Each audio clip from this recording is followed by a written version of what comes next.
Welcome to Meeple Mentor on YouTube. I'm Jared, and I'm here with Holly, and we're going to do another review for you today. This is on the new Stronghold game called DULCE. What did you think about this, Holly? I really liked it. It's a good resource management game, and it's very interesting, the engine that you build to try and place cards that are going to score, but also plant the resources you need to score. Absolutely. There's a lot of really interesting decisions to be made throughout the game, and there's only 20 turns, and you use one card each turn. Everyone's going to use the same card, but that doesn't mean you're going to end up with the same, arrangement of farms and buildings and all this stuff, because they're multi-use cards. You could, place the card on your field to be able to produce one of the four main resources.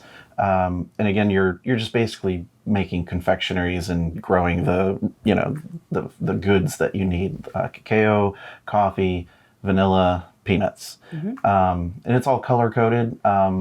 There's icons, but as far as the actual cubes that are used for the resources, they're just plastic cubes in one color. I guess one criticism there is if you're colorblind, you might have trouble with the various cube colors. But, that's only when trying to grab them to put them on the card. Once they're on their card, then you pretty much know what they are. The only thing, I also have an issue with the rings around, like when it's doubled or tripled. I just can't, for some reason, I'm not seeing the third ring. Yeah, that speaks to that there are buildings that have 3 levels of resource requirement rings, and it's like the third one is the most pure, and like it can accept anything that's grown, and then after that produces, it leaves a byproduct that can occupy a building of level 2 or level 1 of that same good. But as she said, if you're trying to plan ahead on which building to lay out, and if you don't look closely enough, the level 2 ring can also look a lot like the level 3 ring. I think it's kind of a color issue. It could be a little bit of the color. They're very dark. Yeah, I don't know, what can be changed on that to kind of make it more clear, but it just means you gotta look pretty closely on the card before you decide.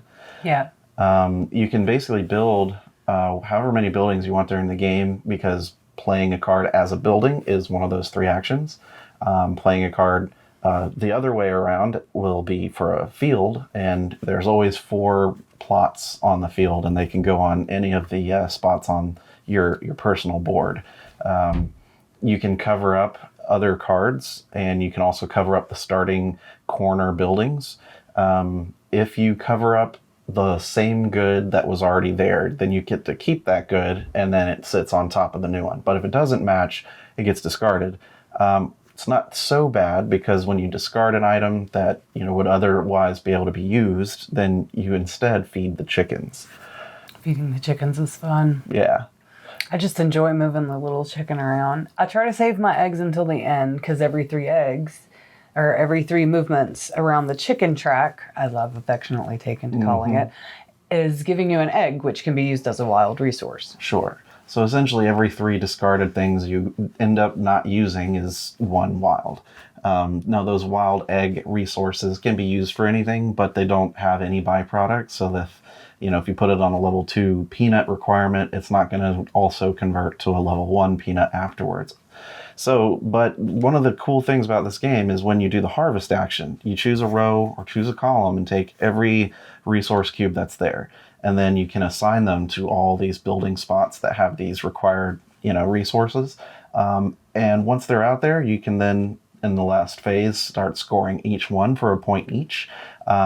And then after scoring a particular building, you can remove it and apply it to another building, as long as it's got a lower level requirement, therefore the byproduct. And you can keep doing this back and forth between all your different buildings and the ones on your starting board, as long as you keep following that rule until you kind of drill down to as many points as you could possibly make. And you do get to score the same buildings over and over if you do it right, which is, I think, a really cool engine building type of thing. There's something really nice with the chain reactions that are going on there. Yeah, it's a lot of fun. Everything in the game is simultaneous, so it's almost like multiplayer solitaire, where nothing I do affects her, nothing she does affects me. The only thing that's multiplayer about it is we're using the same cards throughout 20 turns. We each have our own stack of 24 identical cards, and there you go. But aside from that, if you don't mind the solo type of feel to the game, but you really like engine builders and you want something that's like 30 minutes or less with the same kind of combo experiences that, you find in other games, this is a really good, it's a really solid game. I mean, we really enjoyed it and we played it 3 times within 2-3 days. Yeah, I think that says something. Yeah. I got here, 2 days ago? Yeah. I mean, if you subscribe to the channel, you'll see I also put a unboxing on the video or for the game on Board Game Geek and on YouTube.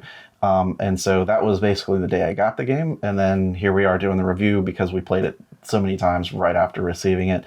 It is a lot of fun. It really is. I think that's what makes me want to keep playing it over and over and just kind of see how can I maximize my combos even more in the next play. Right. So, how can I figure out this? I need this here and that there. And yeah. And it's like, because you're using the same cards, after the second or third card, I mean, it's really completely different from what everyone else is doing. Like, you might both place the building or you might both put it on your board, but once the third card comes out, I mean, all of a sudden now you've got to figure out, are you going to cover up stuff? Are you going to build? Are you going to start harvesting this early? There's a lot of interesting decisions that start separating everyone's gameplay. So it always feels like there's a better way to figure out how to win, and you just never know what it's going to be. Yeah. And I think that's fun. It makes me want to keep coming back to try it and try to get better. And I think the fact that it plays so quickly, especially once you know how to play, it's really easy to get to the table. Setting up, all that kind of stuff, it's pretty easy. But it's got that strategy to it that if you're looking for strategy and that combo and the engine building and a small package, definitely go with Dulce. I really liked it. I'm going to recommend it. If all of that sounds fun to you, you're going to like the game. I love it. I thought it was great. Yeah, she loved it. So there you go. I don't often ask to play again immediately. So. It's true. And that's good. Yeah, so we did, and there you go. That should tell you a lot. This has been our review of Dulce. I've been Jared. I'm Holly. We'll see you next time.